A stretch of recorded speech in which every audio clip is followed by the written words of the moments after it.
um, you are what you think. The power of positive thinking. So we're gonna be looking at the power of positive thinking. Now I want you to pay attention to the question. You are what you think. It is about the relationship between our thinking and the quality of life. Your thought,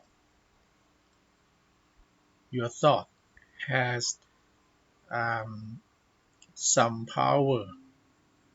That is, it can uh, partially determine your behavior, and your behavior, as we know, determines who you are. So we're going to be reading about this and do a bit of discussion. Uh, there are questions for you to answer, and this is actually the theme of our online seminar. Okay, I will spend about 5 minutes talking about the theme and uh, the power of positive thinking. You are what you think. As we know, scientists and experts from and from the past, from antiquity and the present day, have been looking at the link between thought and behavior. As I just mentioned, it seems that our thought, when I say thought, I mean our feelings, our attitudes, okay, they somehow influence or affect our action and well-being. Hence, therefore, if we can, uh, do something with our thought, we can actually do something with our life. So, negative thinking is not a good thing, and positive thinking is very important for a better quality of life. So, I'm gonna introduce you to a reading passage by uh, Richard Paul and Linda Elder. And this is a short passage titled You Are What You Think. But before you do the reading, here are some of the questions that you need to understand before uh, you read. Number one, what normally happens to you or to us when we think positively? What usually happens to me when I think positively is that I feel better. I am more optimistic. I can seek better solutions and you know uh, look for uh, better days ahead. What happens when we think negatively? On the other hand, if you think negatively, if I think negatively, I would feel sad. I will feel depressed. I will not be active. You know, um, I will start blaming the situation, other people. So it's not a good thing, right? And I hope you will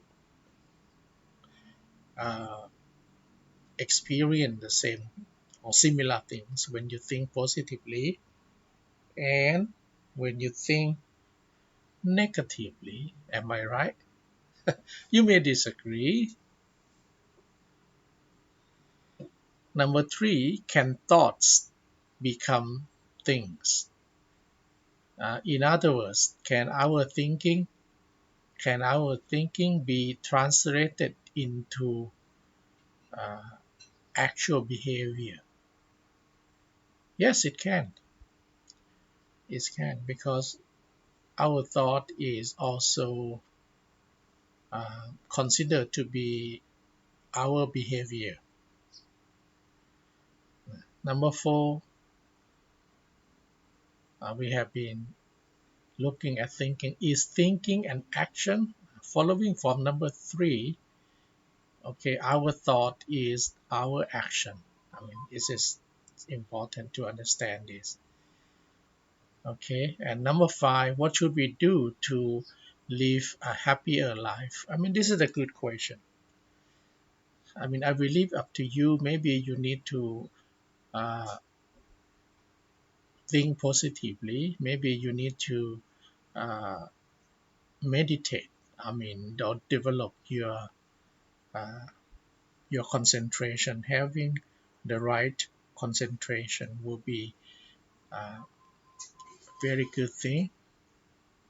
So these are the five questions. Now let me read them to you again. Number one, what normally happens to us when we think positively? Number two, what happens when we think negatively? And number three, can thoughts become things? Number four, is thinking or is thought an action? Number five, what should we do to live a happier life? Now let's move on to the passage by, as I said, Richard Paul and uh, Linda Elder. Okay, actually Paul Richards, not sorry, not Richard Paul. You are what you think. I will just read it to you. Actually, you are what you think. Whatever you do, whatever you feel, whatever you want, all are determined by the quality of your thinking. If your thinking is unrealistic, your thinking will lead to many disappointments. If your thinking is overly pessimistic, it will deny due recognition of the many things in which you should properly rejoice. Test this idea for yourself. Identify some examples of your strongest feelings or emotions. Then identify the thinking that is correlated with those examples. For example, if you feel excited about going to work, it is because you think that positive things will happen to you while you are at work, or that you will be able to accomplish important tasks. If you dread going to work, it is because you think it will be a negative experience.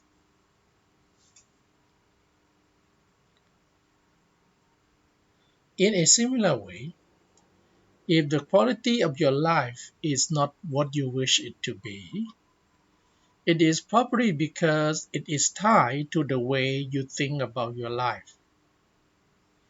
If you think about it positively, you will feel positive about it. If you think about it negatively, you will feel negative about it. For example, suppose you recently accepted a job in a new city. You accepted, nah, you accepted said uh, job, you accepted the said job because you had the view that you were ready for a change, that you want to experience living in a different place, that you wanted to find a new set of friends. In short, in many ways, you wanted to start a new life. And let's suppose that your expectation of what would happen when you took the job did not come to fruition. If this were the thirst of your thinking, you would now feel disappointed and maybe even frustrated, depending on how negative or your experience has been interpreted by your thinking. Okay? For most people, most of their thinking is subconscious.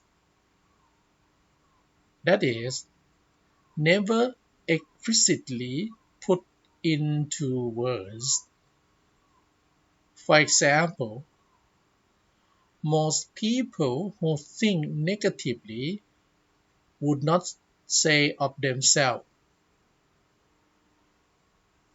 I have chosen to think about myself and my experience in largely negative terms. I prefer to be as unhappy as I can be.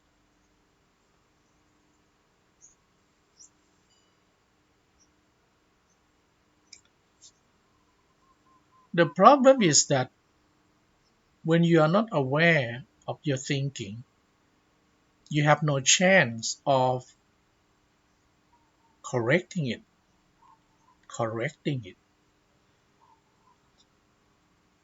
The problem is that when you are not aware of your thinking, you have no chance of correcting it. When thinking is subconscious, you are in no position to see any problem in it. And if you don't see any problems in it, you won't be motivated to change it. The truth is, since few people realize the power role that thinking plays in their lives, few gain significant command of their thinking. And therefore, most people are in many ways victims of their own thinking, harmed rather than helped by it.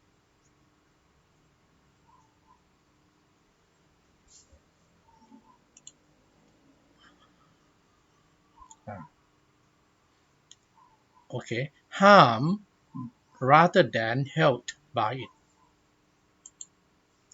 Most people are their own worst enemy.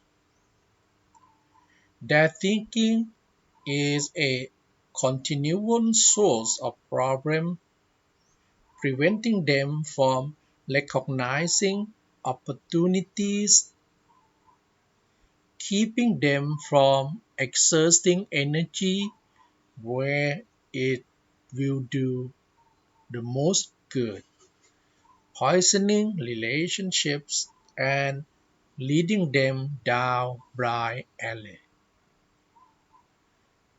And this is the end of the passage.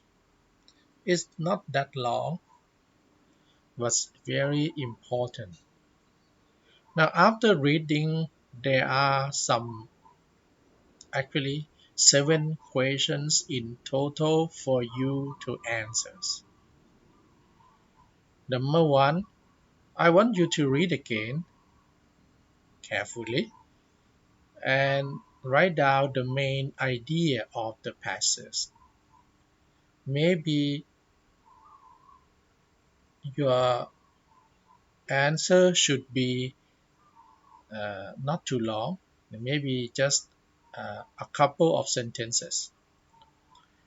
Okay, number two, the authors, uh, Linda Paul and Paul Riches and Linda Elders actually.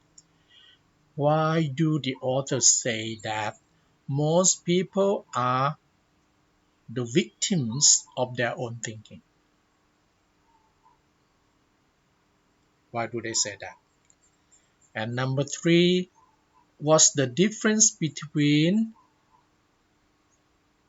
subconscious thinking and explicit thinking? What's the difference between the two? And what is the author's opinion regarding explicit thinking? What do they think about explicit thinking? Okay, that's number three. Okay, shall we move on?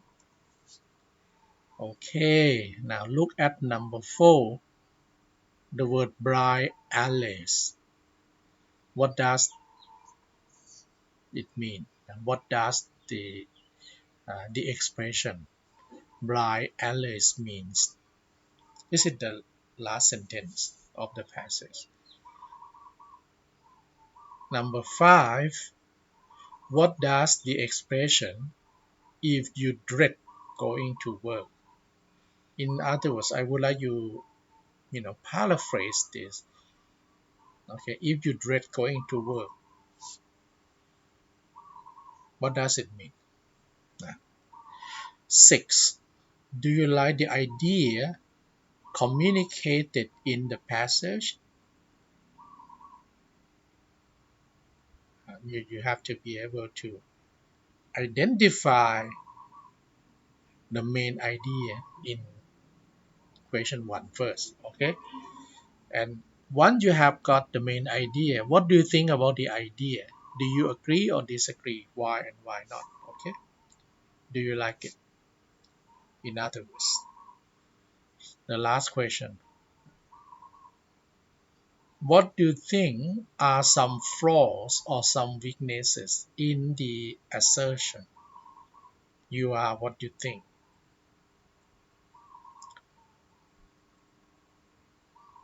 What do you think are some weaknesses in the belief? Assertion is your conviction or your strong belief of something. You are what you think. Okay. So these are the 7 questions I would like you to answer after you have read the passage by Paul Riches and Linda Elder. Thank you very much.